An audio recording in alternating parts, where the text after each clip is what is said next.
All right, let's jump right in. Today, we're talking about a huge moment in medieval Irish history. It was a battle, yeah, but it was so much more than that. It was really a powerful statement about unity, about standing together against an empire that just kept pushing. This is the story of Dysert O'Dea. And that right there, that quote, it just nails it, doesn't it? It gets right to the very soul of the Gaelic world. Loyalty, family, and the bonds that held a whole kingdom together when things got really desperate. This whole story is about the power of sticking together. So before we can even talk about the battle, we have to understand the pressure cooker that had been building for years. This fight didn't just come out of nowhere. It was the breaking point after a long, slow squeeze on Gaelic land. At the heart of all this was the ambition of one guy, Richard de Clare. From his massive fortress at Bunratty, he was waging this relentless campaign, just constantly pushing the borders of Norman control deeper and deeper into the lands of the O'Briens, who, were the descendants of the legendary High King Brian Boru. And here, you can really see the two worlds just smashing into each other. On one side, you've got de Clare, with his whole system of castles, knights, and top-down control. And on the other, you've got the O'Briens. And they're not just fighting for their land, they're fighting to defend an entire way of life, their ancient Gaelic customs, and their rule over the kingdom of Thomond. So how did the Gaelic kingdom fight back? Because de Clare's constant pushing was met with a truly incredible response. This wasn't just one clan's problem, it was an entire realm getting ready to defend itself. And that's the crucial question, isn't it? You have this invading army, all steel and confidence, absolutely sure of its superior training, and they're on the move. Who in the world is going to stand up to that? Well, the answer was a coalition. The whole defense was led on the ground by a local lord, Conchobar O'Dea. But he wasn't acting alone. He was acting in loyalty to his king, Muirchertach O'Brien. And standing right behind them was this whole network of families, all tied together by centuries of allegiance. Okay, so here's where it gets really interesting, and we've got to clear something up.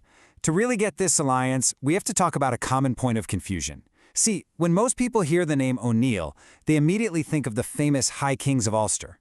But that's not who we're talking about here. Not at all. This makes the difference crystal clear. The O'Neills who fought at Dysert O'Dea were the Thomond O'Neills. They were a local Munster family who had been settled in the area for ages and were loyal allies to the O'Brien kings. They had zero connection to that powerful dynasty way up in Ulster.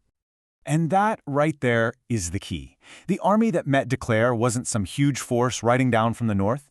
It was the local fabric of Thomond society, all standing together as one to defend their home. So, when you picture that Gaelic army, you need to see families like the O'Deas, the O'Connors, the O'Hyres, and yeah, those local Thomond O'Neills, all standing shoulder to shoulder with their O'Brien king. This was a truly local, unified front. Okay, the stage is set. The Norman army is marching, absolutely sure they're about to win. So now let's get into the action of the battle itself and the brilliant strategy that completely flipped the script.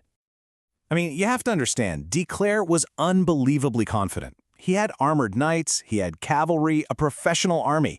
He honestly thought he was marching against a disorganized mob of farmers. He totally underestimated his enemy, and that was his single biggest mistake. But Conchobar O'Dea, he had a plan. First, he used a classic Gaelic move, the fake retreat. He had a small force show up and then immediately run, baiting the Normans into thinking they were scared.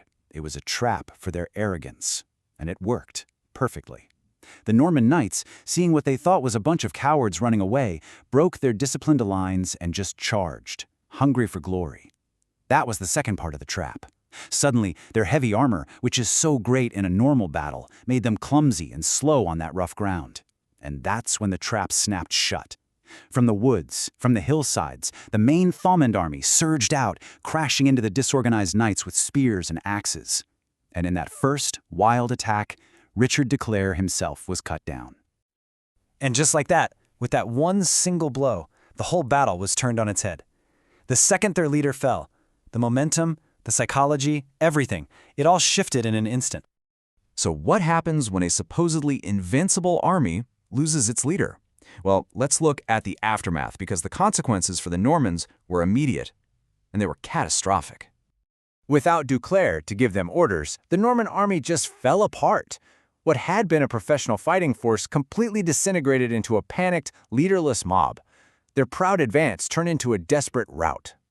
And when the army collapsed, the political power collapsed right along with it. The entire Declare lordship in Thomond, this power structure that took decades to build, was totally shattered in the single afternoon. And get this for a final, dramatic twist. Declare's own widow, as she was fleeing for her life, set fire to Bunratty Castle herself.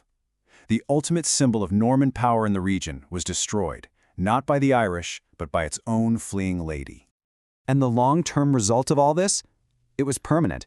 The Declare colony was so completely broken by this one battle that Anglo-Norman influence in Thomond was crippled for good.